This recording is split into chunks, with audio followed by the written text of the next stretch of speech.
안녕하십니까. 숭실 사이버대학교 한국어 교육학과의 장주영 교수입니다. 자, 오늘은 토픽 말하기 평가 시험에 대해서 소개를 해 드리겠습니다. 토픽 말하기 평가가 2022년 올해죠. 11월에 이제 첫 시험이 시행이 됩니다. 지금까지 토픽 시험이 읽기, 쓰기, 듣기만 있었고, 말하기 시험이 없었거든요. 그래서 항상 말하기 시험이 필요하다라고 다들 이렇게 의견들이 있었지만 여러 가지 이유로 말하기 평가가 시행을 못했었는데요. 몇 년간의 어떤 연구 노력 끝에 올해 드디어 이제 말하기 평가가 시행이 됩니다. 그러면 이제 어떤 말하기 평가가 이제 토픽으로 시행이 되면 이것이 각 한국어 교육기관에도 많은 영향을 끼칩니다. 이 평가라는 것이 교육 과정에 지대한 영향을 끼치거든요. 특히 토픽 시험은 공식력이 있는 시험이기 때문에 이런 어떤 공식력이 있는 시험은 각 한국어 교육기관의 교육 과정에 많은 영향을 줍니다. 그래서 한국 교육기관에서도 토픽 시험 대비를 위한 그런 어떤 수업이라든지 또 시험 내용이라든지 그 토픽 시험의 어떤 그 유형, 틀 이런 것들을 또 따라가지 않을 수가 없거든요. 그래서 이제 지금까지는 말하기 평가가 없어서 이것이 이제 좀 각 기관마다 조금씩 차이가 있었다라고 볼 수가 있겠습니다. 물론 아주 많은 차이가 있다라고도 보기는 어렵겠지만 이것이 읽기, 쓰기, 듣기에 비해서는 말하기는 토픽 시험이 없었기 때문에 약간씩 기관마다 차이가 있었는데 이제는 토픽 말하기 평가가 시행됨으로써 각 기관에서는 이 토픽 말하기 평가 문항 유형에 대해서 분석을 할 거고요. 그리고 이 시험에 대한 대비 어떤 프로그램, 어떤 수업이 많이 진행이 될 겁니다. 자, 그래서 오늘은 토픽 말하기 평가 시험에 대해서 간단하게 소개를 해 드리도록 하겠습니다. 자, 이것은 이제 토픽 사이트입니다. 사이트를 보시면 토픽 말하기 평가 시험 소개가 있는데요. 사이트를 보면서 말씀을 드리도록 하겠습니다. 자, 시험 소개를 같이 보시겠는데요. 시험 목적을 먼저 보실까요? 자, 이 시험은 자, 한국어를 모국어로 하지 않는 재외동포 외국인의 의사소통 중심 한국 학습 방향을 제시하는 것입니다. 그래서 이 어떤 말하기 시험, 말하기 평가 시행으로 인해서 외국인들이 말하기를 어떻게 준비해야 되고 말하기를 잘하기 위해서는 어떤 방향으로 노력해야 되는지 이런 어떤 방향성을 제시해 준다라고 볼 수가 있겠고요. 자, 그리고 한국어 의사소통 능력을 측정, 평가해서 그 결과를 국내 대학 유학 및 취업 등에 활용할 수 있겠습니다. 그래서 저희가 토픽 시험에 입학, 졸업, 또 취직할 때 이것이 외국인 학생들에게는 꼭 필요한 서류죠. 그래서 이제 말하기 평가도 지금까지 없었지만 이 시험 시행으로 인해서 앞으로 입학이라든지 졸업이라든지 또 한국 회사 취직을 할 때에는 어떤 이 말하기, 의사소통이 중요하죠. 그렇기 때문에 이 말하기 성적이 많이 활용이 될 것입니다.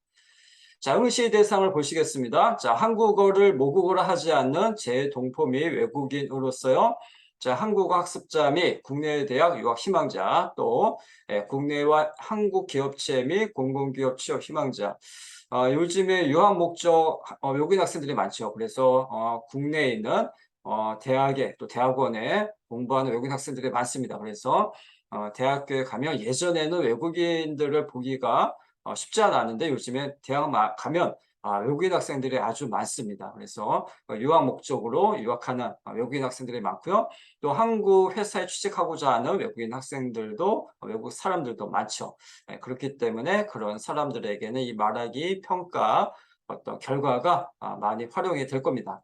자, 그리고 외국 학교에 재학 중이거나 졸업한 재외국민 이런 어떤 사람들이 이제 응시 대상이 되겠고요. 네, 응시료는 8만 원이 되겠네요. 그리고 유효 기간은 성적 발표일로부터 2년간 유효. 보통 이제 어떤 시험의 성적 결과가 그것이 평생 뭐 유효하면 좋겠지만 물론 그런 시험도 있습니다. 어떤 언어는 그렇지만 한국어 능력 시험은 시험 보고 2년까지만 유효하고 2년 지나면 또 그 어떤 성적 결과가 필요하다고 한다면 2년 후에는 또 다시 시험을 봐야 됩니다. 자, 주관 기관을 보시면 교육부 국립국제교육원에서 주관을 하고요. 시험 활용처는 뭐 저희가 좀 아까도 봤지만 외국인 및 12년 외국 교육과정 이수, 재동포의 국내 대학 입학 및 장학생 선발 할 때 활용이 되겠고요. 또 한국 기업체 취업 희망자의 선발 및 인사 고과 때도 활용이 될 수 있겠습니다. 그래서 이제 한국어를 잘하면 어떤 나라에서는 월급이 뭐 2배 이상이 된다라고 하죠. 그렇기 때문에 한국어를 잘하는 것이 또 어떤 그 외국 사람들에게는 중요한 어떤 그런 자격이 될 수가 있습니다.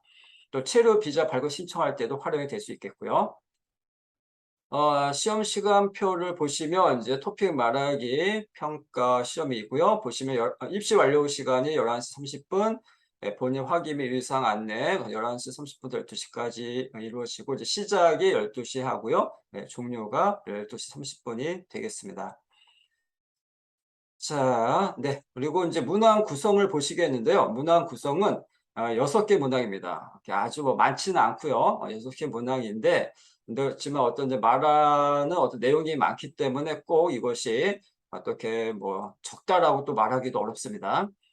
그래서 문항은 1번부터 6번까지 있고요. 1번이 이제 1급이라고 생각하시면 되겠습니다. 그래서 가장 초급, 2번이 2급, 그 역시 초급이고요. 3번이 3급, 중급, 4번이 4급, 중급이고요. 5번이 5급, 고급이죠. 6번이 6급, 고급이 되겠습니다. 그래서 1번 문항은 문항 유형이 이렇게 세팅이 되어 있습니다. 1번부터 6번까지. 이 문항 유형은 이제 바뀌진 않고요. 1번 문항은 질문에 대답하기입니다. 그래서 인터뷰죠, 인터뷰. 그러니까 취미가 뭐예요? 그럼 그거에 대해서 학생이 대답을 하는 겁니다. 그래서 질문을 하면 이제 준비 시간이 있습니다. 바로 대답하는 것이 아니라 학생들이 이제 메모를 하면서 어떤 내용을 대답할지를 준비할 수 있는 시간 20초 주고요. 20초가 끝나면 이제 바로 이제 대답을 해야 됩니다. 응답 시간이 30초. 그 30초 안에 자기가 하고자 하는 얘기를 다 마무리를 지어야 되겠죠.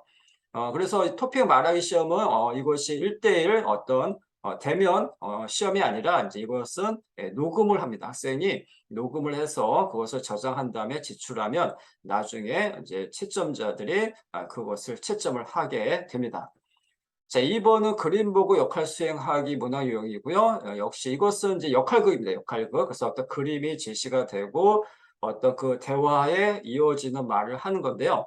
이 문항 유형에 대한 어떤 이해들 이런 것도 이제 그 토픽 사이트에 있는데요. 그 자세한 것은 다음에 말씀을 드리도록 하겠습니다. 그래서 오늘은 개략적인 걸 말씀드리도록 하겠고요. 그래서 이것은 이제 준비 시간이 30초, 1번 문항보다 10초가 더 많고요. 응답 시간도 10초가 더 깁니다. 40초 동안 이야기를 해야 됩니다. 자, 그 다음에 3번 문항은 중급 문항이고 그림 보고 이야기하기인데요. 이것은 이제 그림이 4컷이 있습니다. 그래서 4컷이 있는데 그림을 보고 이야기를 만들어서 대답하는 것입니다. 그래서 준비 시간 40초, 응답 시간 60초. 그래서 좀 더 길어집니다. 중급이니까. 자, 4번 문항은 대화 완성하기입니다. 자, 이것은 이제 남자 여자 대화를 하고 이제 이어지는 말을 완성하는 것인데요. 그래서 준비 시간 40초고요. 응답 시간 60초가 되겠습니다.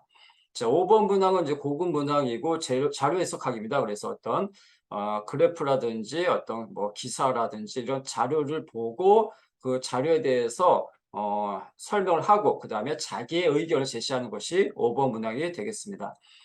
준비 시간은 70초고요. 응답 시간은 80초가 되겠습니다. 6번 마지막 이제 가장 고급 문항이죠. 그래서 이것은 의견 제시하기 어떤 자기의 의견을 제시하는 것이 되겠습니다. 이것은 준비 시간 70초, 응답 시간은 80초가 되겠습니다. 그래서 그 80초 안에 내용을 논리 정연하게 그것을 처음부터 마지막까지 잘 마무리 지어야 좋은 점수를 받을 수 있게 됩니다.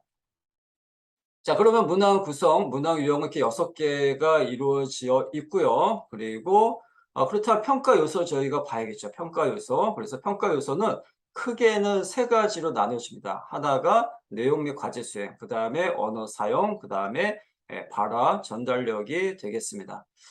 자, 그래서 제가 뭐 다른 어떤 그 콘텐츠에서도 말씀드린 적이 있는데요. 이 어떤 세 가지 요소가 다 중요하지만 그렇지만 더 중요한 요소가 있습니다. 그것이 뭘까요? 그것이 내용 및 과제 수행입니다. 과제 수행. 그래서 그 질문에서 요구하는 그런 어떤 과제가 있습니다. 이제 질문이죠. 그거에 대해서 대답을 충분히 해야 그다음에 그 내용에 대한 언어 사용이라든지 발화 전달력을 평가할 수 있는 거지. 만약에 어떤 그 과제 수행을 제대로 못하거나 동문서답을 하게 되면 그것이 아무리 내용이 많고 내용이 좋아도 언어 사용, 발화 전달력이 좋다라고 이야기하기 어렵습니다. 그래서 가장 중요한 것은 내용 및 과제 수행이다라는 것을 잘 이렇게 생각해 하시고요. 이런 것들을 학생들한테도 설명을 해 주셔야 학생들이 이런 것들을 잘 인식하고 뭐가 더 중요한지, 그래서 어떻게 내가 대답을 해야 될지를 학생들이 판단할 수 있게 해 주셔야 됩니다. 자, 그래서 내용 및 과제 수행은 과제에 적절한 내용을 표현했는지, 주어진 과제를 풍부하고 충실하게 수행했는지, 담화 구성이 조직적으로 잘 이루어졌는지를 평가하고요. 자, 언어 사용은 이제 이것은 뭐 어휘라든지 문법 이런 것들이 다양하게 정확하게 사용되었느냐가 되겠습니다.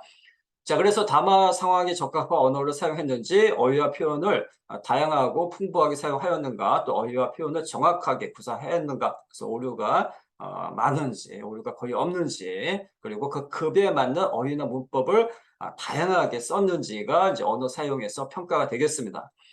자, 발화 전달력은 아무래도 이제 말하기 평가니까 어떤 이제 말하기 속도라든지 발음이라든지 억양이라든지 어떤 유창성, 정확성 이런 것들이 포함이 됩니다. 그래서 발음과 억양이 어느 정도 이해 가능한가, 또 발화 속도가 자연스러운가. 고급이면 고급에 맞는 말하기 속도가 이루어져야 되겠죠. 고급인데 아무리 어휘 문법, 어떤 과제 수행이 잘 이루어져도 너무 초급처럼 속도가 느리면 그것을 진정한 고급, 6급이라고 보기가 어렵기 때문에 발화 속도도 그 급에 맞는 속도로 이루어져야 됩니다. 그것이 이제 유창성과도 관계가 있습니다. 자, 그래서 평가 요소는 저희가 이제 문항이 6개 문항이 이루어져 있고요. 그래서 평가 요소는 이렇게 내용 및 과제 수행, 언어 사용, 발화 전달력이다라고 볼 수가 있겠고요. 여기서 가장 중요한 것은 내용 및 과제 수행이다라는 것을 다시 한번 말씀드리겠습니다.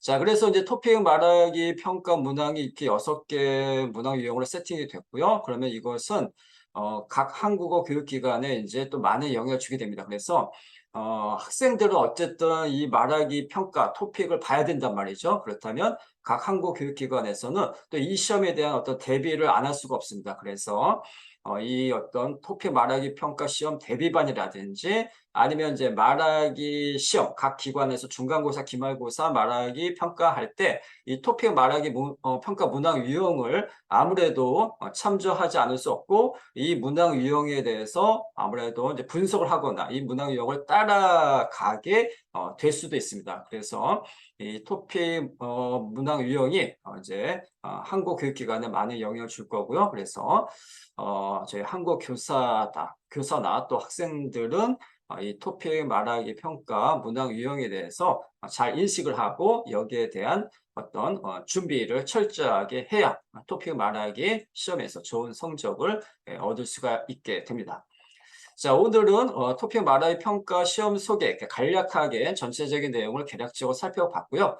저희가 다음에 이 평가 문항 유형 6개가 있는데 하나하나 조금 더 구체적으로 살펴보는 시간을 갖도록 하겠습니다.